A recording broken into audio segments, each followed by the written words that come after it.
Hello, everyone, and welcome back to another episode of the Very Cold Lasagna podcast, your place where all those filthy casual takes on the world of sports.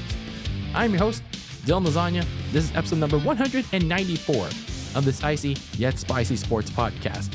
And in this episode, we're here to once again go into the coldest depths of the freezer, grab that old icebox for another trip back to the past, or some of you like to say back to the future for another retro review. And some of you might be wondering, hey Dylan, how far back are we going for this retro review? For this blast to the past? Good question. Good question that you're asking. So for this retro review, we're going to be going the furthest we've ever gone back. And I'm not talking about 10 years, 15 years, 5 years. No, we're going really far back into the future. So strap in, ladies and gentlemen, because we're going back to the year 1985, where it all began. But wait a minute, did you already do that? No. Bro, we're going all the way back where it all truly began to talk about the very first WrestleMania. That's right, ladies and gentlemen. It is WrestleMania week, and well, for better or worse, this specific WrestleMania, it's not, I'll just be upfront with you. It's pretty terrible. The build is pretty terrible outside of one particular storyline. And obviously that's the bloodline and Cody, Seth, and I guess you can give credit to Drew McIntyre too. But yeah, I'm not particularly interested in this specific WrestleMania per se. Hey, you can come and hate me all you want, but it's not been doing justice for me. So that being said, it is WrestleMania week nonetheless. And it is the 40th anniversary, or at least it should feel like the 40th anniversary of WrestleMania. So why not go back and revisit the WrestleMania where it all truly began? And that was the first WrestleMania, WrestleMania Uno in 1985. So yeah, grab your best beverage, grab your best food. Hopefully it's not cold and frozen and you'll eat it. I don't encourage that, please. And yeah, let's have a relaxing listen and also have a conversation about it once it's all said and done with this retro review. Now, before we get started, a little bit of housekeeping before we get the ball rolling. Make sure you follow Very Cold Lasagna on X and Instagram at Very Cold Lasagna. And if you're all my audio listeners out there, make sure you rate and review the show 1 to 5 stars, whether it's on Apple Podcasts, Spotify, wherever Very Cold Lasagna is available on your favorite podcast platform. And if you're watching this on YouTube, make sure you smash the like button, smash the subscribe button, leave a comment down below, and share this with your friends, share this with a stranger, share this with your neighbors, share this with whoever. Share this with your colleagues, friends, whoever. The good, the bad, the ugly about Very Cold Lasagna. And in case you missed it, we just wrapped up NFL Season Recap Month 2023, whether you're an NFL fan or not. I encourage you all to go check it out. Go check out all the breakout clips for each and every specific team, as well as the full episodes that we've done throughout the month of March. Crazy time. It was a crazy month this month, and we're wrapping it up with this retro review of the very first WrestleMania. So after this episode, I encourage you all to go check out my NFL Season Recap Month for 2023. And a little bit of a disclaimer before we get started with this retro review. There's going to be a lot of historical things to unpack with this review, because this particular WrestleMania, obviously the very first one, but this was an interesting period during this time. Obviously, with being in the 1980s, there's a lot to talk about. But, I mean, the more that I talk about with this wrestling period, more specifically in the 1980s, we're going to be here for a very long time. Probably like for a 3-hour stash or maybe a 3-week stash. So I'm going to do the very best that I can. I'm probably going to have left some things out. And if you like to leave in the blanks or you want to continue the conversation, I'd be glad to do so in the comments on YouTube. Or you can always send me a message through social media on X and Instagram as well. So if I do leave out some things that I have forgotten, I do apologize for my historical inaccuracies or whatnot. But hey, I do forget these things, but I do the best I can for you all. So that being said, let's talk about this WrestleMania, the very first WrestleMania in Madison Square Garden. Actually, before we get into this WrestleMania, we have to talk about what set this up. How did we even get to the inaugural grandest stage of them all? And was it even called WrestleMania during this period? Like before this whole thing got set up on this March 31st, 1985. So before we can even get to this point, we have to look at the landscape of professional wrestling, not just during the 1980s, before this period. So we have to go a little bit further back, before the 1980s, like around a little bit of a decade later, then I'd say the 1970s.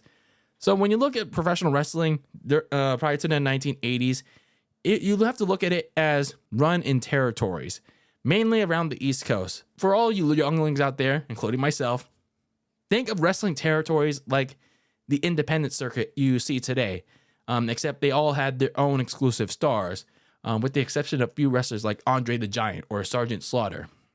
So if you were born in this period, like during the 1970s or the 1960s, you probably remember hoping that you would see like an Andre the Giant or a Bruno Sammartino, or maybe even a Hulk, or as they called him, Terry Bollea, for example. If you were hoping that if they came in that era, came to your city, you came to your local area, then you were happy. You were happy to see them because, well, back then there was no TV, no internet, no streaming during this point in period. So that's how it was in the 1970s and even further back with the 1960s. Wrestling was pretty much run in territorial areas, mainly around the East Coast region. But of course, some of you may know Vince McMahon Jr. Was sold the Worldwide Wrestling Federation to his father and the original owner of the WWE, his dad, Vince McMahon Sr., before the 1970s ended. Instead, though, he kept the way things were, which was run it through territories in the Northeast, and have wrestlers just do their own thing, be exclusive to them. Vince McMahon would begin to map out his own plan for a global, nationwide expansion, and then eventually international expansion. So he decided to form the Avengers. He decided to form his own Avengers, per se. So as the 1980s began to dawn, Vince McMahon began his venture of expansion, luring in various stars from different territories left and right to join the now renamed World Wrestling Federation. You had stars like Bob Backlund, Jimmy Superfly Snuka, and then the biggest heel during this period, Rowdy Roddy Piper. Some of you may know him. They were all in the fray by that point. But with every good heel, you're missing that one key player, one key piece. Like on a sports team, you're missing like the quarterback for your team. They're missing that franchise guy for Vince's mission. So enter Terry Bollea, who would be named Hulk Hogan, as we all know him today, upon his signing from the American Wrestling Alliance to the World Wrestling Federation. And he would be anointed as the WWF World Heavyweight Champion on that famous night in January of 1984 in MSG, beating the Iron Sheik. And from there, Hulkamania was born. Saying your prayers, eating your vitamins. What you gonna do, brother, when Hulkamania runs wild on you? You get the point. So Hulkamania was born in that January of 1984, and so did Vince McMahon's mission to expand the WWF into a nationwide phenomenon. And it was only going to get bigger from that point onward. So as the 1984 rolls on, they were getting super hot. It started to expand, and they were getting more notoriety, not just in the Northeast region, but further down south, further down west, you name it. They were gaining a lot of name value. And fast forward to early 1985, McMahon wanted to create his own version of the Super Bowl, the NBA Finals, the World Series, you name it. He wanted to create his own big major event. That would kind of be like that season finale of, any sport or any TV show. However, he kind of had some difficulties with naming what this event would be at first. And there have been stories being told of it being initially called the Colossal Challenge. That's an interesting name per se. You know, the Colossal Challenge. I imagine trying to call that today. Welcome to the Colossal Challenge. Colossal Challenge 1. Oh no. Welcome to Colossal Challenge, the Colossal Challenge 22. I wonder how that would have how about that went today, or like in like the 2010s. Welcome to the Colossal Challenge 31. Very interesting stuff there. But his former booker, George Scott, said in past interviews, he recalled how stupid that sounded, and rightfully so. The Colossal Challenge, like, yeah, not really exactly, a word of the mouth, Vince. But then you had Howard Finkel, who coined the term WrestleMania because of that English band, the Beatles. They came up, that whole wave of movement, Beatlemania, and yeah, that's where the name of WrestleMania came to be, WrestleMania. So they are promoting this event all over the place, whether it be through your local area, on TV, which was still in its early infancy, by the way. But hey, they had the connections of it, especially within the music industry, which they were having serious cross promotion at the time. So a little more on that in a bit. So as for this WrestleMania, this first WrestleMania was broadcast on closed circuit television. So what does that mean for people like you and me that were not even close to born in that time frame? So closed circuit television was like this thing where people had to go to watch pay-per-views or any like major event in specific places. They had to pay a shit ton of money to go to a movie theater or go to a basketball arena, and they would have this big movie screen, set up, and you would watch WrestleMania or any major event there. So yeah, you're basically paying for a pay-per-view inside of a movie theater, but for a shit ton of money. I don't know if it's kind of like that today, except you're paying for a movie ticket, I guess.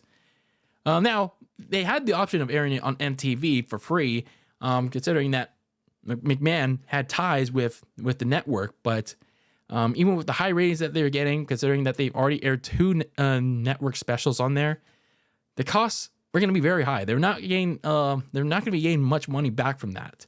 Remember, there was no pay-per-view, there was no streaming, there was no Peacock back then, or much of broadcast television during this time period. So they had to do closed circuit television. That was the best way they could make their money back. And well, even then, McMahon was already taking a big risk doing this. So they decided to hold it in their home base for events, Madison Square Garden, during this time period in New York City, New York, during this time on March 31st, on this date, 1985. And more importantly, with this event, it really hinged. Like I said, it really hinged on not just McMahon, but the entire future of the WWF, which was newly expanded, and as well as all the professional wrestling industry. Remember, at this time, they were experiencing a large boom, not just for the WWF, but for other companies as well, within the territories. So this WrestleMania, this very first WrestleMania, it really needs to hit home because McMahon was putting so much money into this event that it was getting costly. And not just the event, but his national expansion. So if this bombed, he was going to go bankrupt. So yeah, he really needed to hit this home. And he did so by inviting so many celebrities, stacking the card, at least in his mind. But nonetheless, it still garnered so much mainstream media attention that it became a very hyped event during this period. So now we got a little bit of a history out of the way. Now we got a little bit of basis down. Let's talk about the event itself. So actually a little bit of fun fact before we get into the actual match card itself. You had for the national anthem for this event, the very first WrestleMania, Mean Gene Okerlund, the legendary ring announcer himself, he sang the national anthem for this event. He tried to get everyone to sing along with it, but let's just say it exactly was not the best rendition of it. It was pretty rough. So, yeah, highly don't encourage it. I mean, no disrespect. Maybe I'm not the best singer as well. You know, oh, say, can you see? I'm terrible. Okay. By the dawn. No, I'm not going to sing anymore for you all. I'm not going to torture you. But, yeah. Mean Gene Okerlund singing the national anthem. I mean, I get it. You want to set the tone, but, yeah, not exactly the best rendition of the national anthem. So anyway, you start off the show with Tito Santana going up against the Masked Executioner. There's a little bit of interesting note here with Tito Santana, because he stated in later interviews with this opening match that he was disappointed with going on first. A little ego power trip per se. But nonetheless, Vince McMahon would tell him that, hey, we kind of need you to go on first, because during this time period, Tito Santana was a very popular babyface. He was very popular with the fans during this 80s boom for wrestling. So Vince explained to him that, hey, you're a very popular guy. Fans love you. We need your help to kick off the show on a high note. And meanwhile, you have the Executioner, who is basically just Playboy Buddy Rose under a mask. So Vince decides, let's stick him in a mask to start off the show. And for this match, it was just fairly short, very simple. And the Executioner, he just tried to go for the leg. He tried to attack Tito Santana's leg for some reason. But then you have Tito Santana dominating a large part of this match either way. And then he made Buddy Rose tap out with the figure 4 leg lock. So, yeah, I mean, it's very simple, but I mean, it was kind of like a obvious babyface going up against a jobber. An episode of Raw later on, or SmackDown later on. There's like, but I mean, it's still simple, pretty effective. No, it is very paint by the numbers back in the day, but it was kind of slow. So it was kind of rough to start off the show. So the next match you had King Kong Bundy, this giant 400-pound behemoth, going up against Special Delivery Jones. Bundy, he went on a tear. He actually debuted just 4 weeks prior to this event, but he was picking up squash victories in a hurry. And Special Delivery Jones, he was going to try to prevent that from happening. He was going to try to prevent King Kong Bundy from squashing his ass. Unfortunately for him, well, that wasn't going to happen. That wasn't going to happen for him. But in terms of this match, well, let's say you walk away, let's say you go grab a drink, or let's say you look down, you drop something, on the floor or in your seat, or you just like, oh, I'm just gonna casually look over there, you just blink and fell asleep. Well, you missed the match. This match was over as soon as it started. Bundy made Jones pay for charging at him, and then one splash into the corner and one big fat splash on the mat on Jones later. King Kong Bundy wins this match in less than 30 seconds. Now, they're touting that it was 9 seconds, but no, that was way much longer than that. So they bill it as 9 seconds anyway. It was actually like 23 seconds. But that record would be broken later on, years later at WrestleMania 24, with Kane beating Chavo Guerrero for the ECW title at that event. So this match is like still a stepping stone to establish King Kong Bundy as a dominant force in the WWF. Next match, you had Ricky the Dragon Steamboat taking on Matt Bourne. Why was this match set up? Well, it's just basically a battle between two of the best upper mid-cards during this time period. Mr. Maniac, Matt Bourne. Some of you hardcore fans out there may know him later on as Doink the Clown. He would become that later on. And Matt Bourne claimed that he had the edge over Steamboat because Ricky the Dragon was too nice. And Steamboat was basically claiming, "Oh, I'm going to show you my edgier side," per se. So this match was pretty simple. Another short back and forth.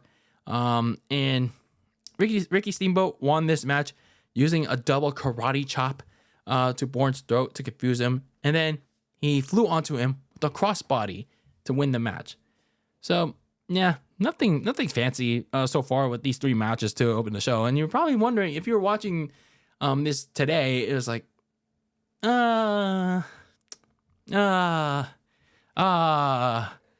this sucks. No. Well, you got to understand, like, during this time period, it was pretty simple. It was pretty simple during this period. And sometimes simple was good enough, was good for these people. It was about the larger than life characters for a lot of these people during this period. And especially when you get later on, during the late 80s. So that was pretty much this match as well. So next match, you had Brutus the Barber Beefcake taking on David Sammartino. David Sammartino was the son of the living legend and the longest reigning WWF champion, Bruno Sammartino. So David was being trained by his dad, and he was looking for that same success as him. Probably not the same success as, being the longest reigning WWF champion. But standing in his way, nonetheless, was Brutus the Barber Beefcake in a battle of old school versus new school. So this match was actually the first of the night where it features some kind of entrance, because the first 3 matches, you would already see the competitors in the ring after they did their pre-match interview with Mean Gene, and then it would just cut to, its title graphic of, oh, here's X and Y wrestler ready to face each other. But this match actually had, it had the graphic, but you had one wrestler in the ring, and then let's say probably the babyface gets an actual entrance. That was the case with David and Bruno running out the aisleway, and they got a proper entrance. So this match was a technical showcase for the young David, featuring a lot of submission holds and technical work rate pal. It was kind of long per se. It was actually kind of long, but Beefcake towards the end of the match used his physicality to take control after such a long time of what David was showing us. So David did manage a comeback of sorts, but then you have Brutus's manager Johnny Valiant body slamming him onto the mat outside. And that led to his dad coming around, running to attack him, and then things got so out of control. Both sides are attacking each other, and that led to a no contest. Like, really? like we're really gonna get a no contest on the very first WrestleMania? Like, man, what is that, man? Like the crowd was really into this, really towards the end of the match, and I get it, I understand, respect with how it was during this period, but we didn't wait for a non-finish. We did not wait for a non-finish. Like, we needed a decisive finish for this big event. But I mean, I get it. There wasn't many like televised big events for wrestling during this period. So it is what it is. As for this match, I mean, let's be honest, it was kind of boring. It's kind of boring. But at least it wasn't like, it didn't feature a lot of Canadian destroyers or like a bunch of like near falls and whatnot. So I'll give it that. So we had our first title defense of the night, our first title match of the night, and that featured the WWF Intercontinental Champion, Greg the Hammer Valentine, taking on Junkyard Dog. Junkyard Dog was the most popular African-American wrestler during this period with the signature dog chain.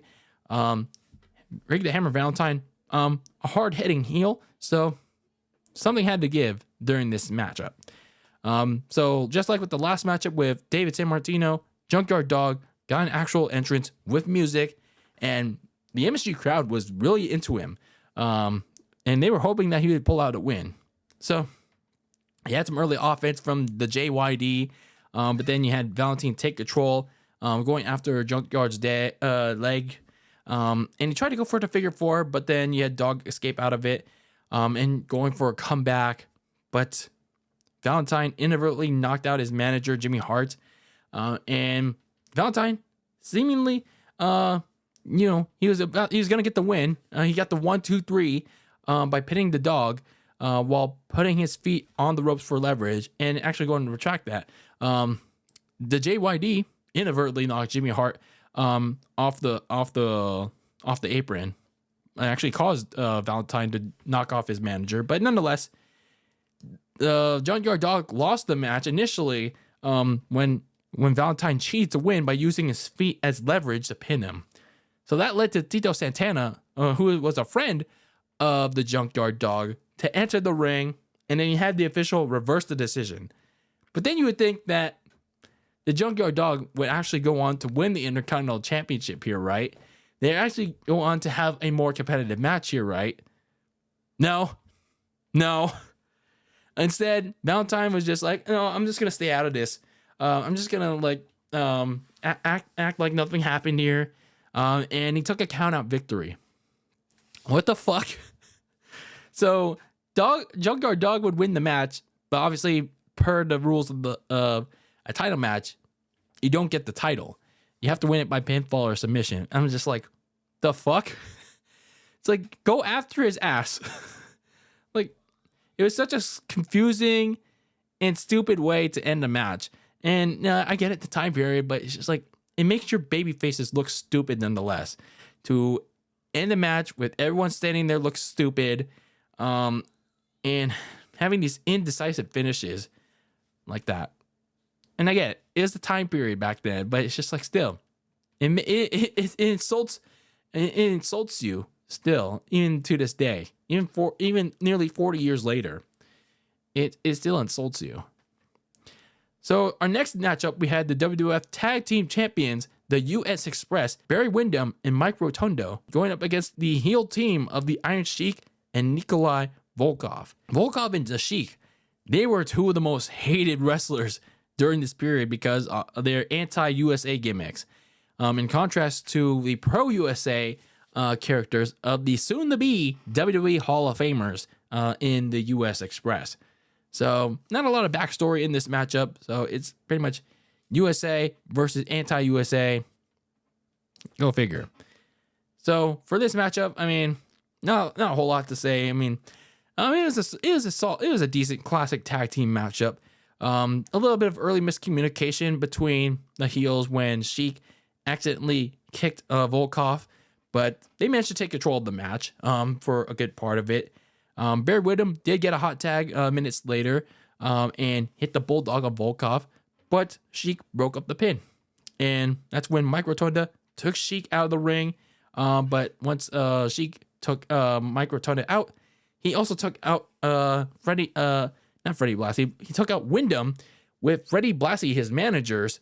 He used his cane to knock out Windham, and Volkov pinned him for the 1, 2, 3. And you had new WWF Tag Team Champions. So the heels played dirty and they won the Tag Team Championships. And, well, there you go. And it was kind of an upset of sorts because, you had the heel team. People were pissed. And, yeah, not too bad. Not too bad of a match here. It was pretty decent, per se. So we had the first of 3 main event matches with Andre the Giant going up against Big John Studd in a career versus $15 body slam challenge. This is a battle between 2 giants, Big John Studd and Bobby the Brain Heenan, looking to eliminate Andre the Giant from wrestling and give him one last chance to save himself.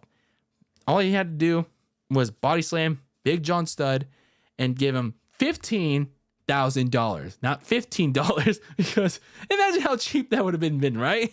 Oh, you want to save your career? Here, all you have to do is body slam me on the ground, and you get $15. It's $15,000, folks. Okay, all right.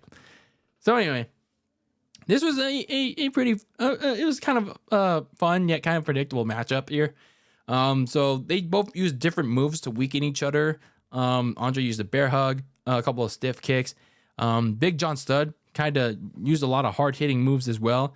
But in the end, Andre lifted him up for the big body slam on the mat and won the match and the $15,000. But unfortunately, he couldn't keep the $15,000 because Bobby the Brain Heenan ran away, took the money from behind, and yeah, as Gorilla Monsoon pointed out, Andre kept his career, which was more important than the money. I'm like, bruh, like, don't you want the money? Like, I get it. You saved your career, but don't you want to keep that $15,000? It's like, hug the damn thing. Like, you hug the damn thing, fool. It's like, I don't know, man. They made some of these baby faces look dumb, man. But I get it. It is the period during this time. So our second to last matchup for the evening was the women's championship match between Leilani Kai taking on Wendy Richter. This actually goes back way back before WrestleMania was a thing. So the basis of this match dates back 2 years prior from a storyline involving manager and actor Captain Lou Albano. Some of you may know Lou Albano if you watched the Super Mario Bros. Super Show. And pop star sensation during this period, Cyndi Lauper. Y'all know Cyndi Lauper. No, girls just want to have fun. Or if you don't know, time after time. Yeah, that's Cyndi Lauper. So those two were very key figures in the 1980s wrestling boom, especially for the WWF. And this was key to a storyline and a period known as the Rock and Wrestling Connection. This crossover between pro wrestling and the music industry. So they were two very key figures in helping the WWF grow even larger during this period, during the 1980s. So anyway, for this matchup, Lou appeared on Cyndi Lauper's music video for "Girls Just Wanna Have Fun." So that Vince McMahon decided to capitalize on that success by booking the two for a segment on Roddy Piper's Pit interview show a couple months later. There, the storyline for the Rock and Wrestling Connection began, where Lou called Lauper a derogatory term by the name of broad. A very sexist term back in the day, and still is today. And she hit him back with her purse, leading to Lauper challenging Lou Albano to a match between the two wrestlers of their choice. So they would choose two female wrestlers to duke it out at the first ever live wrestling broadcast, cable broadcast, The Brawl to End It All, in July of 1984. And it featured the first ever live women's wrestling match on cable television, which, by the way, would draw more ratings, over 10 million views than, well, what you're getting on Raw or SmackDown today. So take that. So anyway, Lou picked WWF Women's Champion, the Fabulous Moolah, who held the title for a build 28 years, but it actually was 7. And then you had Cyndi Lauper going on to pick the newcomer, Wendy Richter, who actually was trained by the Fabulous Moolah herself. So this was a match set up several years prior, 2 years prior. And then in this particular matchup between the two hand-picked wrestlers, Richter would beat Moolah to win the women's championship. And while, yes, Lou and Lauper would make up afterwards, the feud between Richter and Fabulous Moolah was only getting started. And she went on to get some payback 7 months later, having her trainee, Leilani Kai, beat Richter for the title. And Cyndi Lauper would promise that she would get her title back at WrestleMania, setting up this rematch right here. So, oh boy. Now, if some of you thought that women's wrestling today is, it certainly has advanced some, but certainly full of botches still. Certainly full of botches. But man, if you thought if it was botchy today, oh man, it was certainly botchy back then. And it's not me being the S word. I mean, it's just like, man, it was pretty bad. It was pretty bad. It doesn't compare, like I said, it doesn't really compare when you look at 1985 because it was a mess. this was a mess. But anyway, it was very uncoordinated, very sloppy between Leilani Kai and Wendy Richter. But again, no disrespect to that era, but they were getting into it. They were all getting into it, especially Fabulous Moolah and Cyndi Lauper. And then you have the finish seeing Richter reverse a crossbody from Kai and rolling her up to win the women's championship, as Sydney attacked Moolah again in the ring, and then you had Fabulous Moolah tripping over the ring ropes as you had Richter and Cyndi Lauper celebrating in the ring with their newly won title. So, yeah, a happy ending for the two baby faces, but months later, not so happy ending for Wendy Richter, because she went on to lose the women's championship back to Fabulous Moolah, who was disguised as the Spider Lady. Why was she the Spider Lady? Because, well, this was actually because there was a plan. There was a plan devised by Vince because there was something going on behind the scenes. There was something brewing. There's something cooking behind the scenes that Wendy Richter did not know about. And that's when she knew that she was getting screwed for real. So Vince and Moolah devised up a plan to screw Wendy Richter out of her title, because Richter refused to sign a new contract, although she went on to later claim that she had just regular disagreements over pay, according to her. But nonetheless, in what was now dubbed the original screw job, before you had the Montreal screw job, she got screwed over for real by both Vince and Moolah, and she immediately left the WWF on bad terms. And she didn't come back over 20 years later, before she got inducted into the 2010 Hall of Fame. Yeah, that is like rough for Wendy Richter. Very rough. 8 months to end your WWF career like that. Very rough. Now you have your main event, your big main event to cap off your very first WrestleMania, and what better way to do that than have your big face of the WWF, Hulk Hogan, and big actor at the time, Mr. T, taking on the team of Paul Orndorff and Rowdy Roddy Piper. A lot to unpack in this one, especially with the backstory, because this match was set up a couple months down in advance.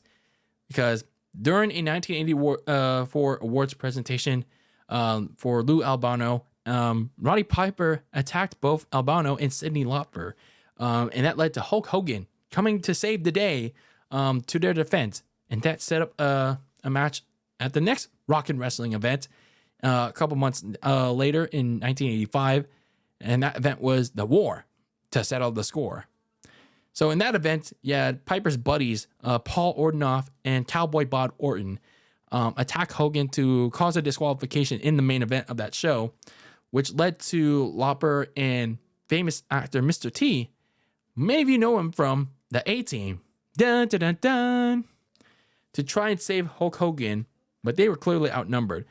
So they get jumped, and Hogan especially pissed, considering that Hogan and Mr. T are especially pissed that they attacked Cyndi Lauper. So that's the stage for this tag team mega match right here. And man, did they promote the hell out of this tag team match. They promoted it on MTV, various local media, and you even had Hulk Hogan and Mr. T going on Saturday Night Live the night before. And you had a bunch of celebrities for the main event match.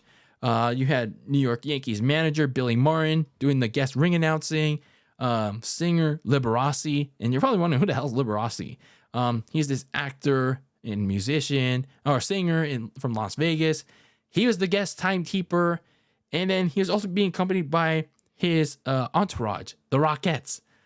So then they did this this little dance, this little charade in the ring. So yeah, you have this pre-match festivities going on, and then you had Pat Patterson and professional boxer Muhammad Ali as the guest referees. I was like, holy hell. it really going all out with this very first WrestleMania main event. So you consider that they go all out too, because look at your first special entrance for this match. Bagpipes and drums playing for Roddy Piper's theme. And then you have the heels coming out, making their way to the ring first. And then you have their opponents, Hulk Hogan and Mr. T, next coming out, shooting them in the locker room, being accompanied by Jimmy Superfly Snuka.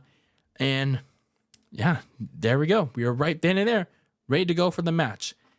And then at the request of their partners, Mr. T and Piper start things off as loud T, T, T, T chants rang through MSG.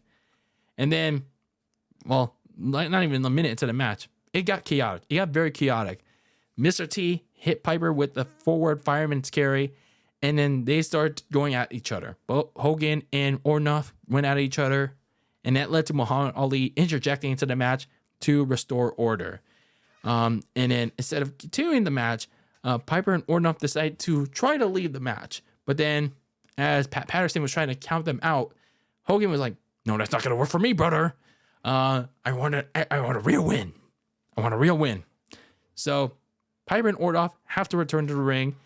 They take control of the match after an onslaught from the good guys. Hogan gets taken outside. Piper throws a chair onto Hogan's back. So they take control for a little bit, but then they get back. The good guys get back into the match. Hogan tags in Mr. T. The crowd goes wild. He tries to get a little bit of rallying, but for whatever reason, he looked really off for some reason, and he was stopped immediately. And then he manages to tag in Hogan, who went on a brief tear on the bad guys before Ornoff hit Hogan with a back suplex.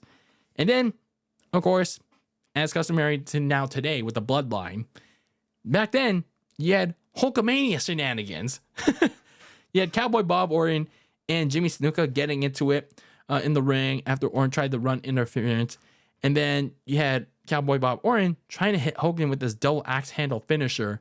But then Hogan dodged it, and then he hit Ornoff instead. And that really knocked the sales out of Ornoff. And that allowed Hogan to pin him while Snuka and Mr. T took care of the rest of the bad guys. And that was a wrap on this WrestleMania main event. And then Roddy Piper and Orton left Ornoff in the ring. And then the good guys were just like celebrating in the ring. And then Ornoff was still there. He finally came to, and the good guys didn't attack him. So I guess that signaled a babyface turn for Ornoff, I guess. I don't know. But anyway, he realized his team lost. He was kind of pissed that his team left him for dead. But either way, yeah, that's pretty much how WrestleMania ended. The very first WrestleMania ended. Hogan and Mr. T celebrating in the ring with all the special guests to close it out. And no, actually, it didn't close out that way, with Gorilla Monsoon and Jesse the Body Ventura signing off. That was pretty much how it ended. And then you actually had end credits. End credits crediting everyone who produced the show, like behind the scenes. Yeah, that's pretty much how it was back in the day, because it was on closed circuit television.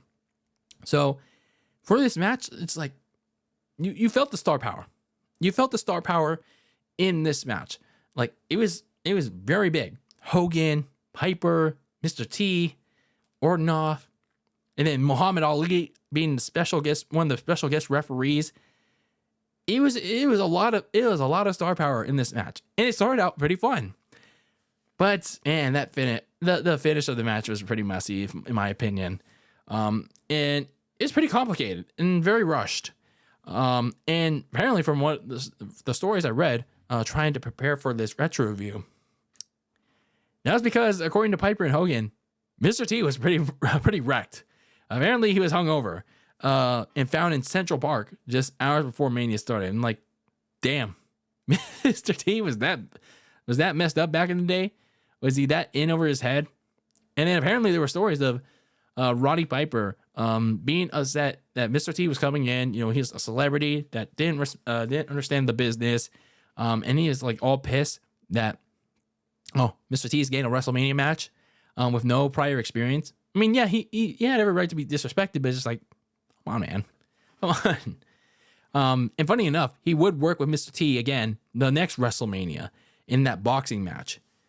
So there's a lot of other insane stories from this show, such as Muhammad Ali nearly getting knocked out during, I think it was before or during this match. And then there's just a lot. There was just a lot to unpack. But again, just as I would have to explain the entire backstory before WrestleMania, this would take weeks too. This would take a lot of weeks too. So there's a lot of stories in various interviews, other shows. Like, I would recommend you all check that out as well. So this was just like a little bit of a brief, I guess you could say synopsis of it. My brief thoughts on it. So overall, this very first WrestleMania, nearly 40 years ago, it's very memorable. It's very memorable for setting the stage for what was to come. Again, nearly 40 years later. I mean, as the show itself, it had a very good start. It had some solid moments. Actually, I take that back. A very good start. I mean, the first 3 matches were okay, I guess. It had some solid moments in the middle, but then you get to the end. It was fun, but then it kind of, these non-finishes and the sloppy execution, it kind of killed. It kind of killed the excitement a little. So it was pretty rough. It was kind of a little bit of a rough, a little bit of a rough flow with a good amount of these matches, but it happens. It happens when you're doing the first event of its kind, after all. But it's not to say it was bad. I mean, this was a good WrestleMania still, for being the first of its kind. It's just that, non-finishes, kind of poor to sloppy execution. It kind of little dragged it down a little. It kind of dragged it down. And maybe it's, again, me not really understanding the time period. Maybe also you, for us younglings, not understanding the time period. But hey, I mean, again, no disrespect. I mean, I certainly can, attest to, I don't know if that's the right word. I can certainly, say that that time period, there's a large difference, from that time period to now, and also the one that I grew up with as well. So at least for this WrestleMania though, it certainly paid off massively for the WWE, or the WWF, generating $12 million in closed circuit revenue, if not more than that, and garnering even more mainstream attention, not just from celebrities, but from various television networks, and they all wanted to be even more involved with the WWF going forward. And of course, WrestleMania itself would continue on the next year, and the year after that, and the year after that, and the year after that, and the decade after that, going on 40 years strong, ladies and gentlemen.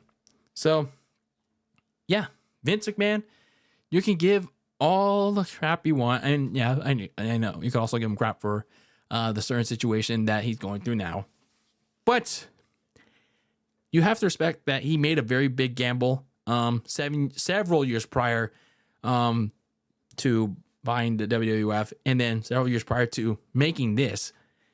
He turned the WWF into a nationwide phenomena, and then he changed the wrestling landscape into what it is today. But if this didn't pan out as well as it did, like this very first WrestleMania, he would have been broke. He would have been bankrupt, like Benito. So there would be no WrestleMania. There would be no more professional wrestling as it was today.